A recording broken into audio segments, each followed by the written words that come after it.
Hello everyone, CrystalFissure here, and welcome back to another discussion video. I'm here to talk about Spyro 4, which is rumored to be in development by Toys for Bob. They've been working on a project that they haven't been able to talk about, and many consider it to be Spyro 4. Now, I'm personally of the belief of that. I believe that the sources that have come forward with the information, the relevant information, are to be trusted, and I put a lot of faith in that. But regardless of whether Spyro is or isn't in development, which I think it is, I want to talk about Spyro 4, and specifically I want to talk about what I want to see from it, and I want to talk about what you want to see from it. So I guess we'll take some comments after, and maybe we can even recap it. Actually, not a bad idea. Maybe what we do is I'll say what I want, you say what you want, and then maybe we can do a sort of a response video that addresses some of the things that people want. So please, without further ado, leave some comments in the comment section and let's get talking. So first things first, I'm gonna stop myself there. I want to talk about the lore of the Spyro series leading up to the Legend of Spyro series, because I think that's important when it comes to what you want to see from this game. I guess the first category is story. I know that's sort of one that might not be as interesting, but we'll get to gameplay. I'll put some timestamps here. So let's talk about story. Now, first thing we need to do is we need to compare it to Crash Bandicoot 4, It's About Time. Now, Crash Bandicoot 4, It's About Time is a sequel to Crash 3. It means that it basically doesn't take into canon any of the other games. Now, technically, when I say that, some people are gonna go, it kind of does. And you're right, it does kind of include other bits of canon here and there. But generally, it kind of goes off the timeline of Crash 3 to Crash 4, maybe even CTR in there, but yeah, basically, well actually, you know what? Yes, it would include CTR because of Oxide. So yeah, it does include CTR, and then you go to 4. Now, with Spyro, it's a little bit less complicated, but in some ways you could argue it is, because you have 1, 2, 3 on the PS1, then you have 4, Enter the Dragonflight. Part of that canon you would consider Season of Ice, Season of Flame, and Attack of the Rhinox, all part of that existing canon there. If you look at the story, I'm not familiar with everything to do with the story. Obviously, I played Season of Ice, Let's Plays on my channel. I guess I'm gonna have to play through them to actually get a little bit more of the story and stuff, but I would consider that all part of that same canon. You then have A Hero's Tale and Shadow Legacy. Now, Hero's Tale and Shadow Legacy, I would almost consider that a soft reboot, right? Shadow Legacy is a sequel to Hero's Tale, at least in terms of story and stuff like that and the lore, but really Hero's Tale doesn't have much connection to the originals. They kind of rebooted characters like Bentley, Moneybags, stuff like that. But anyway, when it comes to Spyro 4, I want to see it be a sequel to 3, and that's it. It's not as important to me, especially with the lack of introduction of new characters in the series. We don't really need to see it be a sequel to something like a Hero's Tale or Shadow Legacy or Enter the Dragonflight, because if you think about it, Enter the Dragonflight introduces no new enemies, basically nothing new. There's no new lore really in that game. They don't really follow up. There's more of a relationship thing between Hunter and Bianca in the other games, like in the GBA games, right? From what I remember. So there's not really that much lore that needs to be caught up on. Crash 4, you could say that, not having characters like iconic characters like Crunch and I was gonna say Pinstripe, but he's an old character, and some of the lore in like Crash Tag Team Racing Titans and stuff like that, CNK, that's all like interesting stuff to me. Like I think Crash, as we've talked about before, Crash had a better 6th generation than Spyro ever did, right? I think it's pretty much objective to say, Twinsanity, as popular as it is and as polarizing as it is, has all these great characters and lore and everything like that. But Spyro realistically just needs to jump to 4. That's it. Spyro 4 needs to be a story that continues off of the back of 3. Now, what would I do and how would I implement things from the past? I think that the Dark Gem, Light Gem concept is it feels very Jak and Daxter coded with the eco and stuff like that, and Hero's Tale very much was kind of like a Jak and Daxter clone. But I think the thing that's important to note about that is that the idea of, combining the environments and having them be corrupted and stuff like that, it's a classic story. It's a great trope. And I think with Spyro 4, I wouldn't complain if I saw something like that. But I think that, and what we'll talk about more going into the actual construction of the game, I think that having a world having some iconic worlds, and then maybe traveling to another world or another land or planet or whatever like that, kind of like the Solana Galaxy and Ratchet going to the Bogon Galaxy, or as the Australians would call it, Bogan Galaxy. I think that there's an interest there, where I think you can kind of implement some of those original style worlds and then have something completely new. And in terms of story, this is where I think I want to take it from you guys. I think that it would be important to take story beats from you, because not that I don't think about story with Spyro, but I think that my ideas would always kind of be, I think that to some degree they'd always be going back to like the past, like I'd be like, oh, Ripto comes back, Nazi Nor comes back, that kind of thing. And I think that's cool and everything, but I think there's something more creative. I think I would have a new villain. I think what would be cool would be kind of like a Hero's Tale actually, and have there be, some of the old bosses as supporting roles or something like that. I think there's an idea in there, but I haven't really fleshed that out. I haven't really thought about that in the same way. But I think, yeah, as I said, continuing on from Spyro 3 is the best bet. You've now got all these dragons that have hatched and stuff like that. Maybe they've grown up. I think a time jump would be cool. I think that leveling up Spyro to be like an early teen, whether that means he's slightly bigger, that's always been a point that's always been a little bit hard with Spyro fans, because okay, as he becomes an adult, he's probably going to be able to stand up. Maybe the storyline implication of Spyro aged up is that he can walk on his like that, but he always stayed undersized or something like that, or he chooses to run. I think it's hard because you have to address the fact that realistically they are going to age, but how do you do that in a way that doesn't offend the original fans? Because I know that, when I look at Dawn of the Dragon, I see an adult Spyro, I'm kind of like, it's just not for me. I'm just not interested in it. It doesn't interest me. I think that part of Spyro's charm is that he's a cutesy, kind of small, undersized dragon. So that's something that they're going to have to navigate. Toys for Bob are not in an enviable position, in my opinion, when it comes to that. Then, of course, we talk about gameplay, and this is where things are going to be broken wide open, because the debate is, I saw Canadian Guy's A video saying, will Spyro be open world, based on, discussions he's had with Paul Yan, who was a fan of the game Okami, which I've heard is very, very good. I've seen gameplay of it over the years, but never actually played it. Now this is where things are going to get the most testy, because the tried and true format is a home world with portals into levels. And I think that if it's not broke, don't fix it. I don't think it particularly matters. I don't think it particularly is a bad idea to just follow that format again.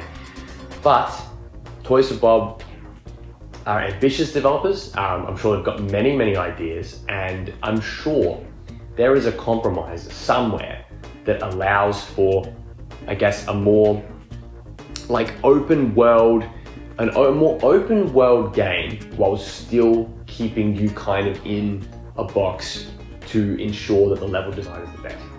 I think one of the problems with A Hero's Tale and Enter the Dragonfly is that the levels were too big. And that sounds like, oh, why would you want them to be smaller? Because when they're smaller, one, it allowed for more levels and it meant for more variety in the levels. But in Spyro 2, for example, you would have, themed levels that would be like opposites of each other or similar, kind of conceptually. In Spyro 1, you had levels all in one theme, and then Spyro 3 was kind of a little bit of everything, and that's when things got a little bit out of whack. Not in a bad way, out of whack, neither laudatory nor derogatory, in the brackets. But I think that, when it comes to, Spyro 3's level design, it was a lot more everywhere because they introduced the new characters. We'll get to that in a bit. I think that having an open world, maybe the compromise is a Jak and Daxter style level, kind of, or world, where there's one giant world. Although maybe what you do is you have, kind of like A Hero's Tale, you have multiple ones like that, but they're a little bit more smaller in nature, and they're a little bit more maybe easier to travel to. Maybe there's fast warping. I guess again, when I think about this now, just off the top of my head, I'm like, well, that kind of is A Hero's Tale, right? And that one didn't particularly, it didn't hit the same as a Jak and Daxter. So I really don't know what the best solution here is in terms of optimal level design, apart from just going with the originals. I don't know, but maybe do you have, and the other reason why it's good to have multiple hub worlds rather than just one is that it means that you get to have more of a variety in these worlds. I think that potentially one massive hub, right, that then goes to a portal-based structure isn't the worst idea. But I guess the question is, does it really matter if it's a portal, if it's a literal portal, or it's a pathway into another world, right? And kind of like how, for example, in Jak and Daxter, you have the sage huts, right? So first one, let's say you want to go to, so you go through Lava Tube, you get to Rock Canyon or whatever it is, Rock Village, and then you've got, Boggy Swamp, you've got the Precursor Basin, you've got the other one with the, like Underground or whatever, Zuma, and all of that kind of naturally kind of branches off the path, right? Like it's a pretty good concept. It works well. With Spyro, could you have the same thing where you have like a particular hub world, which is a little bit more things to do and different things. And I think that maybe breaking them up with conceptual mini games and vehicles, if you will, and multiple playable character things, maybe that's a good idea. And maybe you can have the portals and the subsections of the level that break it up a little bit more. You have speedways, you have flights, stuff like that. So there's ideas in there that could work. But yeah, let's say you have, let's just use existing level concepts. Let's say you have, let's implement 2 and 3 style. Let's say you have like a level where you've got like a hub world where it's kind of like a futuristic sort of cityscape hub. And then, one, you go into a Robotica Farms type level, one, you go into a Metropolis type level, and then one, you go into like a city outskirts. As you get outside of the map, you go to like a city outskirts, kind of more industrial style, right? That's basically, you've got 3 level concepts from one hub sort of plan. And so maybe you could even dial it back and have smaller hub worlds and have maybe 3 levels plus a boss or mini boss, or 3 levels plus and a flight or something like that, or a speedway, and then you can have multiple hub worlds. If you think about Crash 4, they actually had, 7 or 8 different technically like themes, and I think that was actually a good thing. So I think that borrowing from Crash in that regard isn't the worst idea. But this is a hard one. This is a really, really hard one. Now, from what it sounds like, Spyro 4 has been at least in Toys for Bob's mind for a while, but there's been a lot of distractions, there's been a lot of cancellations, working on COD, Diablo, Destiny, all that kind of stuff. But they've probably thought about this for years, but now actually implementing it is exactly why it's going to take a long time to come out, I think. When I say long time, I don't really mean like 5 years, but more so 2025, potentially early 2026. But we'll talk more about that later. Now, just a reminder, if you like the video, leave a like, and leave a comment, because as I said, I want to address some of these suggestions and talk about it. Like maybe, I'm thinking, what do I want to see from, maybe I'll call this, what do I want to see from, what I want to see from Spyro 4, and then another video, what do you want to see from Spyro 4? Anyway, when it comes to music, I think, to me, it's a no-brainer to get Stuart Copeland back. However, is it going to be possible? Is he still going to be able to produce the level he did? Maybe not, because I think he's evolved as a producer. He's probably exceeded Spyro, not because it's like better, like he does better music now, but just as a producer, I'm sure his tastes have changed, evolved, that kind of thing. I don't think he's the same. I think that the guy that did Crash 4's music was absolutely perfect at being able to blend those classic Crash styles with a more modern feel. I think that Crash 4's soundtrack is super underrated. I want to do like a slow and reverb for that. Actually, that'd be a good idea. I've got to do Crash 2 up next, by the way. That'll be phenomenal. Crash 1 was good. It's kind of creepy. Crash 2 is going to be insane. So stay tuned for that. So yeah, musically, look, just get someone good.